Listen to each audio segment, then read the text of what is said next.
الناس ديت ما ينفعش تصوم في رمضان. كل سنة وانتم طيبين ورمضان كريم، وكل يوم معلومة جديدة في رمضان. النصيحة النهاردة والفيديو دوت هنتكلم فيه على الناس اللي ما ينفعش تصوم في رمضان، الناس اللي ممكن الصيام يضرها، وهي الناس اي حد عنده سكر وبياخد انسولين ده ما ينفعش يصوم خالص، واي حد التراكمي بتاعه عالي مش متظبط يعني فوق ال 12 13 الكلام ده ما ينفعش يصوم. اي مريض عنده جلطات برضو ما ينفعش يصوم. اي مريض عنده مشاكل في الكلى عشان الكلى بتبقى محتاجة مية برضو ما ينفعش يصوم.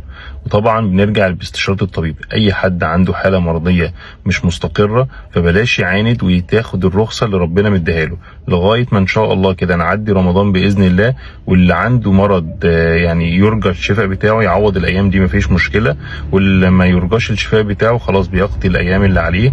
المهم ما نعاندش في صحتنا، لا دي رخصة ربنا مديها لنا، وكل واحد يرجع للطبيب اللي بيستشيره والطبيب اللي ماشي معاه وبيتعالج معاه، وهو طبعا اللي هيديله النصيحة. بس الناس ديت فعلا بيبقى الصيام خطر عليهم عشان قلة المية اللي بياخدوها طول اليوم. المية دي مهمة جدا جدا جدا في فترات الصيام، فربنا يحفظنا جميعا كده ويبارك في صحتكم. كل سنة وانتم طيبين ورمضان كريم.